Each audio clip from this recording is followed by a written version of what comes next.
আজকের এই দিনে 1949 খ্রিস্টাব্দে আজ থেকে 75 বছর আগে ত্রিপুরাজ্যের সামন্ত শাসনের শেষ লগ্নে সামন্তবাদের বিরুদ্ধে লড়াই করতে গিয়ে এবং রাজ্যে গণতন্ত্র প্রতিষ্ঠার সংগ্রামে খোয়াইয়ের পদ্মবিলে 3 বীরাঙ্গনা কুমারী মদতী রূপশ্রী এই রাজ্যে প্রথম শহীদানের যে তারা আত্মবলিদান দিয়েছেন।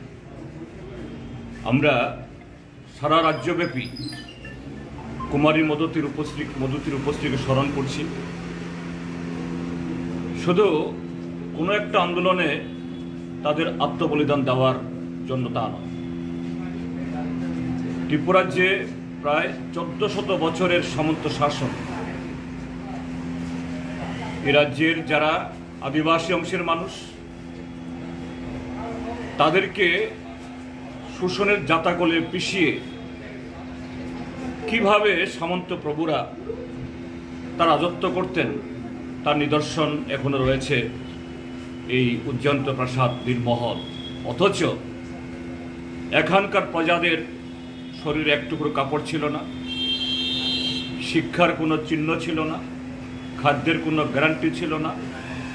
তাদের ভাষা সংস্কৃতি বিকাশের জন্য তৎকালীন শাসক দলের বিলাস এবং আনন্দ ফুর্তি ছাড়া আর কোনো কর্মসূচি ছিল না। এই মহারাজারা তারা ত্রিপুরাজ্যের এই ট্রাইবেল ময়ালে, আদিবাসী ময়ালে তাদের লোককে পাঠাতেন। তারা হাতির পিঠ থেকে নেমে, ঘোড়ার পিঠ থেকে নেমে মাটিতে পা দিতেন না। গ্রামের মানুষ তাদেরকে কাঁধে করে অথবা পালকিতে করে নিয়ে যেতে হবে।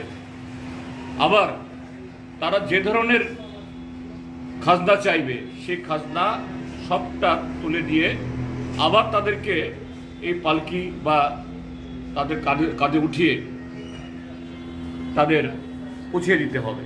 তার বিরুদ্ধেই এই প্রথার নাম ছিল তৈতুন প্রথা, অর্থাৎ রাজার জমিদারদের, এই রাজার যারা পাইক পেয়াদা কর আদায়কারী, এদের মাথায় তুলে দিতে হবে, মাথায় তুলে আনতে হবে।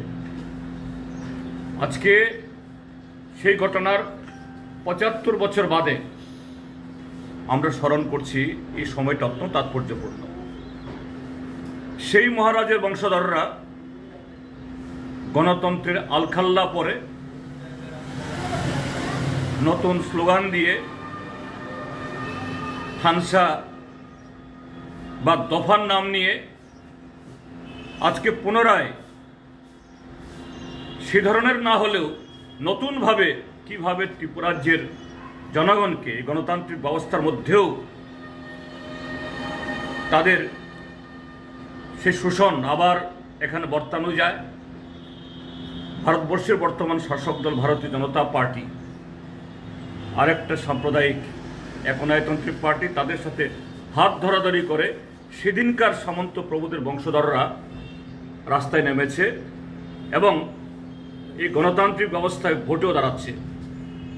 কাজে আজকে এই কুমারী মদতী রূপশ্রীকে স্মরণ করা শুধু আনুষ্ঠানিকতা না, সামনে যে আমাদের ত্রিপুরাজ্যে সর্বোচ্চ রাজনৈতিক লড়াই, নির্বাচনী লড়াই, এই লড়াইয়ে এই সামন্ত প্রভুদের বংশধরদের এবং তার সহযোগী দেশের সাম্প্রদায়িক কর্পোরেট লেহনকারী ভারতীয় জনতা পার্টি, তাদেরকে এই নির্বাচনে ত্রিপুরাজ্যের সমস্ত গণতান্ত্রিক এবং দেশপ্রেমিক শক্তি ঐক্যবদ্ধভাবে হারানোর মধ্য দিয়েই কুমারী মদতী রূপশ্রীর প্রতি আমাদের শ্রদ্ধা জ্ঞাপন করব।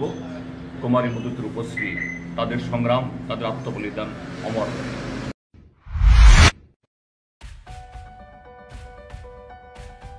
Are you dreaming to brighten your future? Sri Lakshmi Group of Institutions here brings you the right choice for transforming your dreams into a reality. One of the most modern, most professional and learners' ideal destination, Sri Lakshmi Group of Institutions. Grab your opportunity today. We have nursing, paramedical management, pharmacy education. All type of courses including allied science. Course fee? Absolutely minimal and budget friendly. Approved by Rajiv Gandhi University and recognized by the Government of Karnataka. We have advanced campus and placement facilities. What are you waiting for? Make the right choice today and begin the journey of bright path of your dreams. Contact us, Sri Lakshmi Group of Institutions, Mr. Bhaumik D. Mobile number 906 677 6746.